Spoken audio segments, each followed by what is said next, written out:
মিলির কথা শুনতেই নারীটির মাথা তাদের দিকে প্যাঁচার মতো 180 ডিগ্রিরও বেশি ঘুরে গেল।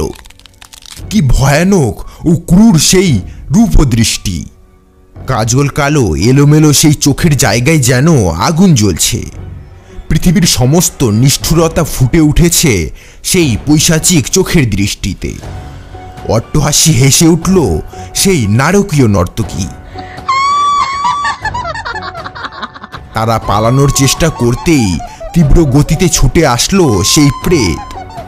তাদের সামনে এসে দাঁড়ালো।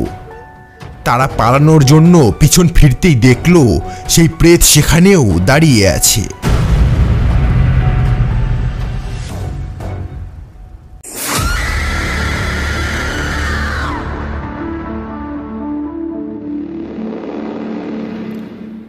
নমস্কার আমার প্রিয় শ্রোতা বন্ধুরা, প্রেত ভাণ্ডারের আরও একটি নতুন গল্পে আপনাদের সকলকে স্বাগত। আজকের পর্বে আপনারা শুনতে চলেছেন লেখক আশুতোষের লেখা গ্রাম বাংলার ভূতের গল্প অভিশপ্ত কুঠির ভয়ঙ্কর রাত। প্রতিবারের মতো আজকেও গল্প পাঠে ও বিভিন্ন পুরুষ চরিত্রে আছি আমি কিশোর, আর আমার সাথে নারী চরিত্রের ভূমিকায় আছে সুজাতা, সঞ্চারী ও শতরূপা। তো চলুন আর বেশি কথা না বাড়িয়ে চলে যাওয়া যাক আজকের গ্রাম বাংলার ভূতের গল্পে। শুরু হচ্ছে অভিশপ্ত কুঠির ভয়ঙ্কর রাত।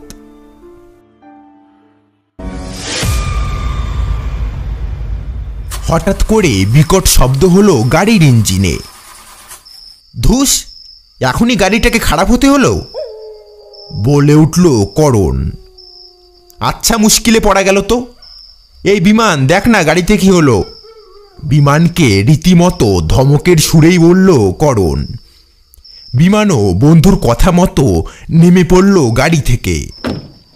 দেখি তো কি হলো। এই তৃণা, টর্চটা দে তো। বিমান তৃণাকে ডাক দিল। এই নেই তোর টর্চ, একটুও শান্তি দিস না।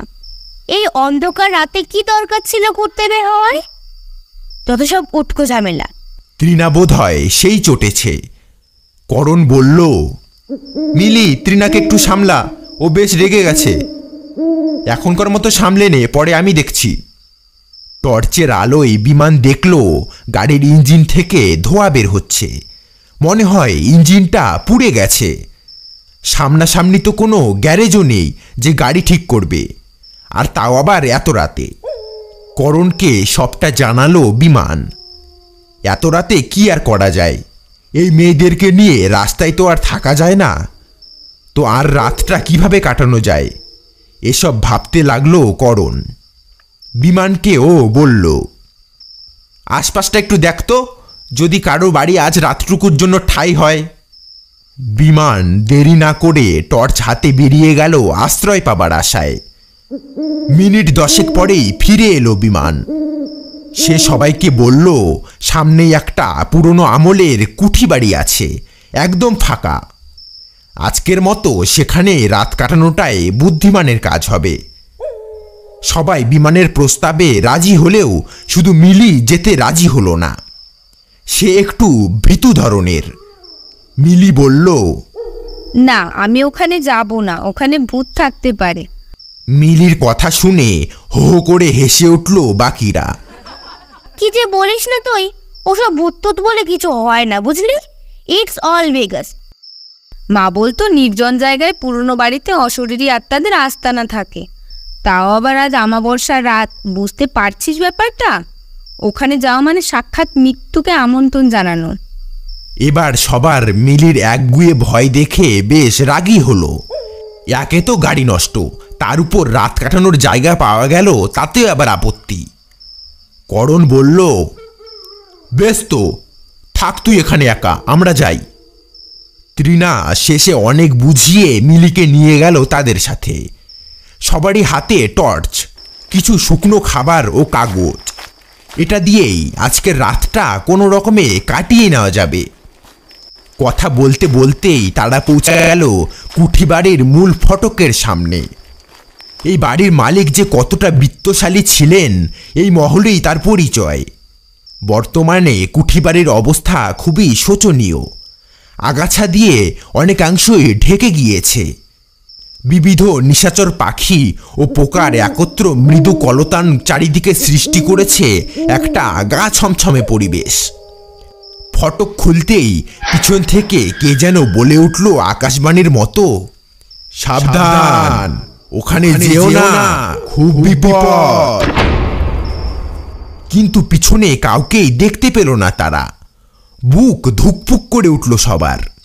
এর ওর দিকে মুখ চাওয়াচাই করল সবাই। মনের ভুল ভেবে এগোতে লাগলো তারা। এগোতে গিয়ে হঠাৎই পায়ে হোঁচট খেল মিলি। দেখল একজোড়া ঘুঙুর মেঝেতে পড়ে আছে। এত রাতে এই পুরনো বাড়িতে ঘুঙুর এলো কিভাবে? সবাই আশ্চর্য হলো। বিমান বলল, আই থিঙ্ক এটা পুরনো আমলের কোনো বড়লোক বাড়ি, যেখানে নাচটাচ করতো কেউ। হয়তো ঘুঙুরগুলো ঘরেই ছিল, ইঁদুর টেনে এখানে নিয়ে এসেছে। যাই হোক, ঘুঙুর বাইরে ফেলে দিয়ে মহলের ভেতরে প্রবেশ করে তারা। টর্চের আলোয় তারা দেখল ঘর ভর্তি মাকড়সার জাল ও ধুলোর পুরু আস্তরণ। পুরনো জিনিসের বিচিত্র গন্ধে মম করছে গোটা ঘর। তবে ঘরগুলো বিশাল।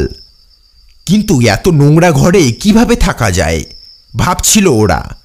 ঠিক তখনই ঘরের এক কোণে দুটো লাল বলের মতো কি যেন একটা দেখতে পায় সবাই।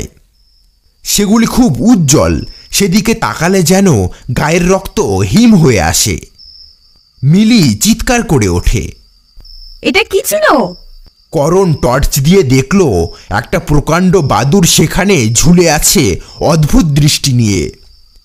টর্চের আলো পড়তেই ঝড়ের গতিতে বিশ্রী শব্দ করে উড়ে গেল বাদুড়টা।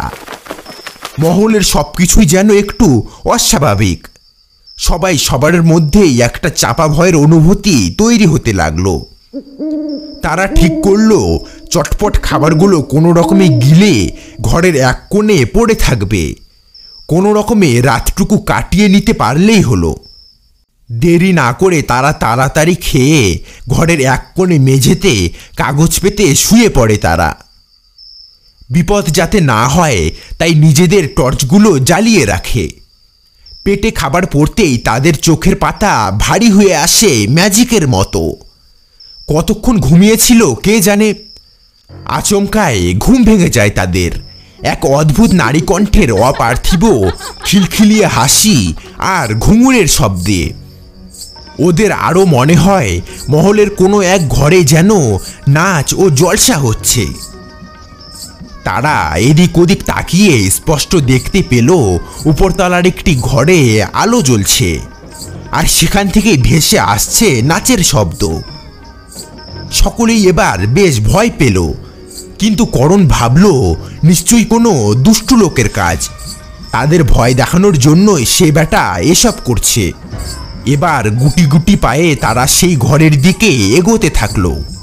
সেখানে গিয়ে যে দৃশ্য তারা দেখতে পেল তাতে তাদের শরীরের রক্ত জল হয়ে গেল এবং সারা শরীর অবশ হয়ে আসলো। তারা স্পষ্ট সেখানে এলোকেশী নারী সুন্দর পোশাক ও অলঙ্কারে সেজে উন্মাতের মতো নৃত্য করছে। তার পায়ে ঘুঙুর। ঘুঙুর জোড়া দেখে তাদের শরীরে আরো ভয়ের শিহরণ জেগে উঠল। মিলিত কাপা কাপা গলায় বলেই ফেলল, এ তো সেই ঘুঙুর জোড়া যেটাতে আমি হোঁচট খেয়েছিলাম। মিলির কথা শুনতেই নারীটির মাথা তাদের দিকে প্যাঁচার মতো 180 ডিগ্রিরও বেশি ঘুরে গেল। কি ভয়ানক ও ক্রূর সেই রূপ দৃষ্টি। কাজল কালো এলোমেলো সেই চোখের জায়গায় যেন আগুন জ্বলছে। পৃথিবীর সমস্ত নিষ্ঠুরতা ফুটে উঠেছে সেই পৈশাচিক চোখের দৃষ্টিতে। অট্টহাসি হেসে উঠল সেই নারকীয় নর্তকী।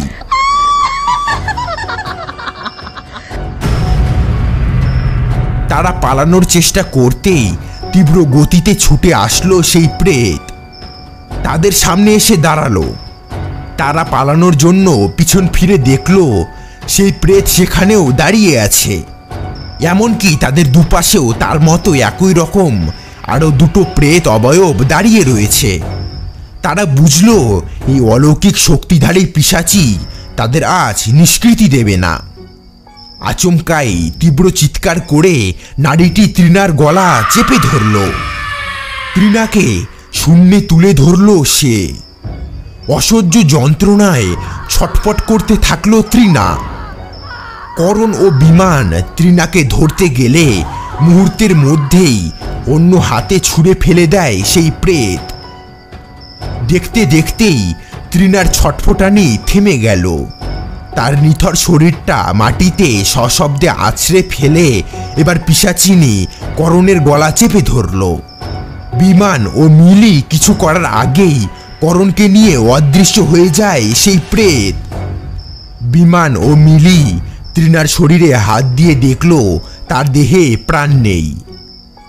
তারা সেখানে আর এক মুহূর্ত দেরি না করে টর্চ নিয়ে দৌড়ে বেরিয়ে আসলো সেই কুঠি বাড়ি থেকে। দৌড়তে দৌড়তে তারা তাদের গাড়ির সামনে এসে পড়ল। একটুও দেরি না করে তারা গাড়িতে বসে গাড়ির সমস্ত দরজা জানলা বন্ধ করে দিল। সেখানেই তারা ঠিক করলো কোনো ক্রমে রাত কাটিয়ে কাল সকালে কুঠি বাড়িতে যাবে করণ ও তৃণার দেহ উদ্ধারের জন্য। ওদের মনে হচ্ছিল থেকে থেকেই যেন ভেসে আসছে সেই প্রেতের অট্টহাসি আর ঘুঙুরের শব্দ। মিলি কাঁদতে কাঁদতে জড়িয়ে ধরল বিমানকে। অনেকক্ষণ জেগে থাকার পর দুই ক্লান্ত যুবক যুবতী ক্রমেই ঘুমিয়ে পড়ল। সকাল হতেই দুজন লোক সেই রাস্তা দিয়ে নিজেদের কাজে যাচ্ছিলেন। তারা সেখানে গাড়ি দেখতেই গাড়ির দরজায় টোকা দিতে থাকলো। সেই শব্দেই বিমান মিলির ঘুম ভেঙে গেল। বিমান ও মিলি বাইরে বেরিয়ে এসে তাদের গত রাতের সমস্ত ঘটনা বলতে লাগলো। সমস্ত ঘটনা শুনে লোকগুলো তাদের বলল সেই কুঠিবাড়ির অভিশপ্ত কাহিনী। কিন্তু আশ্চর্যের বিষয়, তারা সেই লোকগুলোকে কুঠিতে নিয়ে গিয়েও তৃণা ও করণের দেহের চিহ্নমাত্র খুঁজে পেল না। বছর খানেক পর কলেজের পরীক্ষাটা এবার একটু তাড়াতাড়ি শেষ হয়ে গেল। একটু কাছে পিঠে কোথাও ঘোরার ইচ্ছে জাগলো রাতুলের মনে। নিজের মনের কথাটা শেষমেশ সেই বলেই ফেলল তার দুই বন্ধুকে, বাপন ও সৌরভ, রাতুলের কলেজের সেরা বন্ধু। তারাও রাতুলের সেই প্রস্তাবে রাজি হয়ে গেল। পরীক্ষার চাপে প্রায় দম বন্ধকর পরিস্থিতি গেছে একদিন। যাই হোক, তিন বন্ধু মিলে শহরের কফি হাউসে ঘোরার জায়গার কথা ভাবছিল। এমন সময় দিশা কয়েকজন বান্ধবীকে নিয়ে সেখানে হাজির হলো। প্রসঙ্গত বলে রাখি, দিশা হলো রাতুলের প্রিয় বান্ধবী, যদিও সেই বন্ধুত্বের মধ্যে একটু প্রেম প্রেম ভাবও আছে। দিশা তাদের মুখে সব শুনে খুবই খুশি হলো। সে একটি জায়গার সন্ধান দিল তাদের। দিশা বলল, আমাদের গ্রামে একটি কুঠি বাড়ি আছে। সবাই বলে সেটা নাকি ভুতুরে বাড়ি। প্রত্যেক অমাবস্যার রাতে নাকি সেখানে চলে ভুতুরে কাণ্ড কারখানা।